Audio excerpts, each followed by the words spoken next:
Okay, which that brings up a really good point. When it comes to tax-free, is how I choose to pay my policy impact that, whether I have the business pay for it or David Rice pays for it? How does that work? Yes, so we highly encourage our clients to pay for it individually out of pocket, and you want to make sure that you do not deduct the premiums on your tax bills.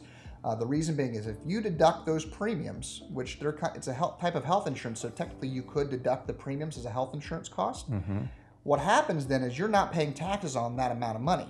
And so Uncle Sam will deem it to be, if you were to ever go on claim, they want their cut. So then your benefits would be fully taxable at that point. So we recommend, even though it'll cost you a little bit of money in savings, we're not talking about a lot. If you have a $2,000 per year premium, maybe you're looking at $500 per year in tax savings. It's not a huge amount long term, especially when you're practicing full time and making the big bucks. But we highly encourage not deducting those premiums, and that way if something happens, you get the benefits tax free. Now, if you write the premiums out of the business, which could be done, we don't recommend it typically because it just kind of muddies the waters a bit.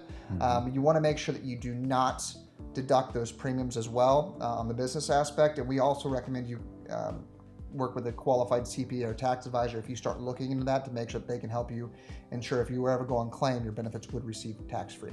Please pay attention to that point, because a couple $1,000s tax-free versus paying taxes on it is massive. Well, I mean, $5,000 per month tax-free is $60,000, and if you're paying taxes on that, it could end up being only 40 or 50, depending upon what state you live in and federal taxes at the time. Yeah, it's crazy. So how about if I'm a young dentist and I'm looking to go own my own business? Yes. I've heard that some banks would like me as a young dentist to sign my policy over to them. How does that work? So this is a big issue that the banks don't care. They just want to make sure that their loan is covered should you go on a claim. It's very common for banks to provide loans to dentists, but it's also very common that they want those disability insurance, personal disability insurance, assigned over to the bank. So if you go on a claim, they keep getting their money.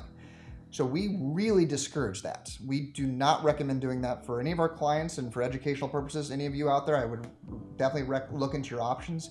There is a disability insurance policy you can purchase that would repay the bank loan directly to the bank that they will accept. But oftentimes they don't bring it up because it's easier for them to assign the policy. So I would recommend, it's called a business reducing term policy. It reduces the term of the loan. As your loan goes lower, the benefits get lower, and it's a very inexpensive policy. I recommend everyone with a business loan to take one of those types of policies out. That makes good Don't sense. ever assign your disability insurance. That's for you, your family, to put food on the table and to continue to pay your mortgage, etc. Yeah. So we're in the home stretch. Okay. Thank you. We touched a little bit earlier on the difference between an association-based policy, an employer-based policy versus an individual policy. Are there any other things that we should talk about in that space, or did we hit it? Well, association plans and employer plans, they're great. Don't get me wrong, it's a great value. It's relatively inexpensive, especially as you're younger, but oftentimes as you age, those policy premiums will get higher and higher. So another big factor, because they are not non-cancelable, the premiums aren't locked. And not only are the premiums not locked, they can change those on you virtually at any time for the most part. So you may be looking at paying a very reasonable and small premium right now, but when you're 55 years old, that premium could be 20 times what you're paying for it now. So that's a big difference now. It actually could end up costing you even more money through one of those plans versus if you paid a little bit more now, got the high quality stuff and just had it played flat level forever. Other items they're typically not as comprehensive. They almost, not always, but most of the time don't cover mental, nervous, and stress-related disorders for the full time frame.